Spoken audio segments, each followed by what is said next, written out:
Hello and welcome to the HR Like a Boss podcast. I'm your host, John Bernatovich.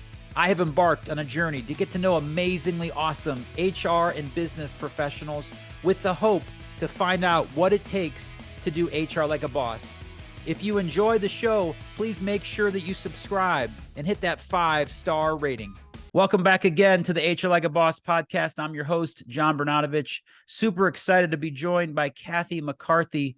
Kathy is a friend of a friend. She was recommended to me to be on this show and to add to my professional network. Super excited to have you on the show. Kathy, welcome to the HR Like a Boss podcast. Thank you.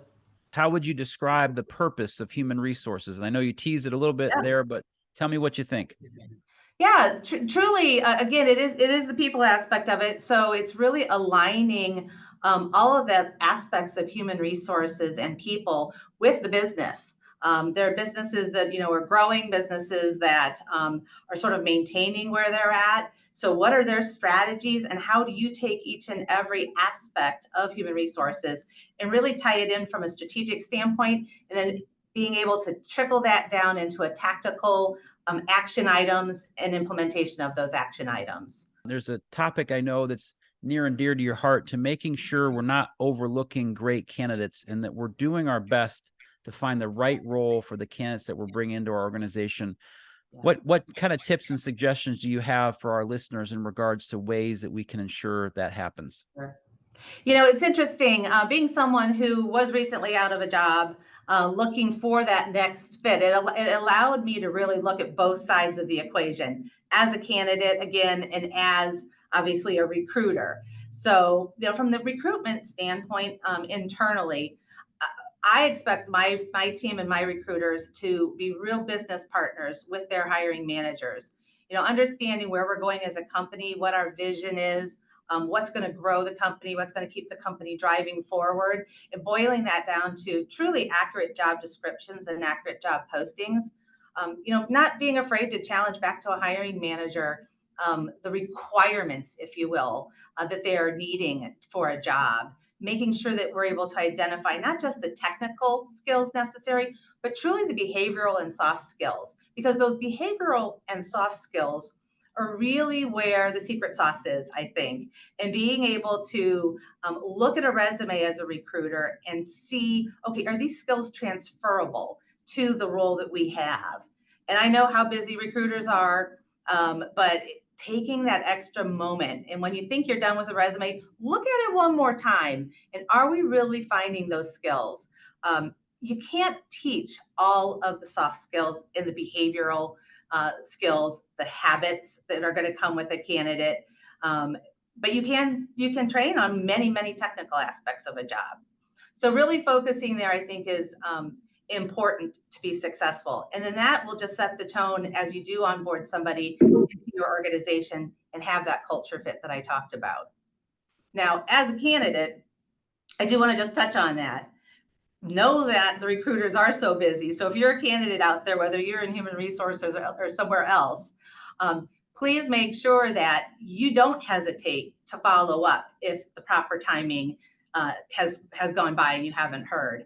Our recruiters have to be super organized. They have to have really good habits to follow up, make sure that once they've identified candidates or putting them through the process, that we're doing so very efficiently. And we're educating our managers along the way to do the same thing. But as a candidate, you can do your part of the job. Don't hesitate to be out there on LinkedIn if you're having a hard time finding the right fit. You read those job descriptions. You look what the posting says. Really be thoughtful about what allows you to be happy in a role, what makes you tick, who you really are. So I think those are some pretty key takeaways that I know that fit into a role is absolutely critical. That's what's going to, bring somebody on board and then maintain that person on board. So they can have a long, healthy career with the company they join. How would you recommend supporting leadership development and also the importance of succession planning inside of a business? Sure. And I think you hit it. It really does start from the top down. You hear that all the time. And of course, in my role, it's critical that I am part of that executive team.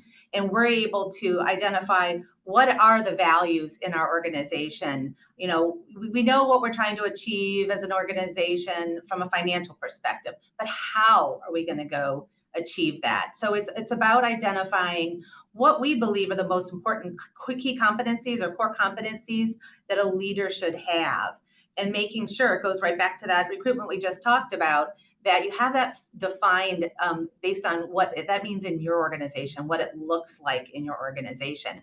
When you have those core competencies identified and you're able to define them and have a common understanding of that, and then you're able to measure that through objective means, most of the time you're able to do that for sure, then you know what it takes to be a leader.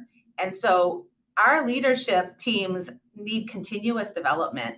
Not, again, back to the technical side, the laws are changing and things you have to keep up with, but the practical side of it, our lives as individuals are changing. And so as a leader, you need to be really attuned to what your team members need from you as a leader.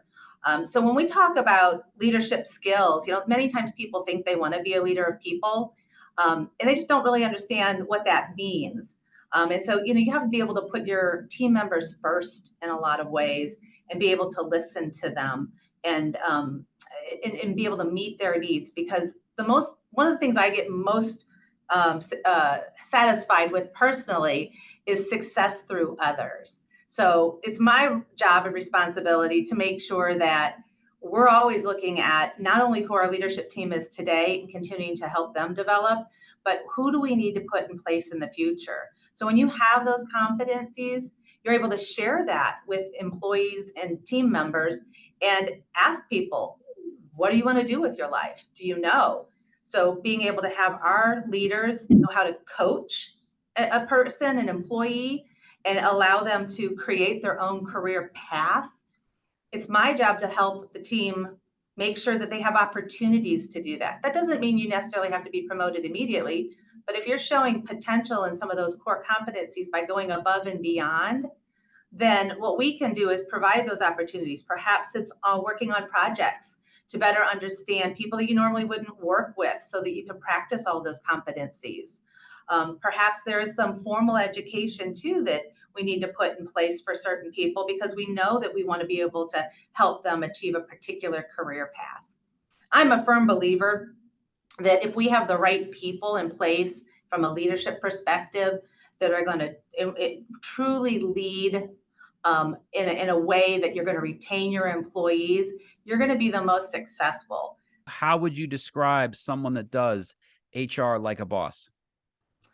I think it starts with that leader having a vision and having the ability to communicate that vision in a way that's inspirational, and in a way that allows the people to understand how they are part of that vision. So it's taking it again from that strategic level and really tying it right into the what we do and the why we do it the way we do it. And the leader will do that by listening to their team to understand. They'll do it by being their authentic self. They'll also do that through modeling the way, or walking the talk, right? Having your team's back, so that they know that no matter what's going on, you're going to be there with them and making sure that they are successful. And I think with that, all of that foundational approach equals trust. And when you don't have trust, you don't have success. Kathy, great job. I really enjoyed having you on the show, and I wish you nothing but the best in your new position. Fabulous. Thank you so much for your time. Thanks for checking out the HR Like a Boss podcast. If it resonates with you, please leave a rating and review, or better yet, subscribe and share with a friend. Until next time, let's continue to aspire to do amazingly awesome HR.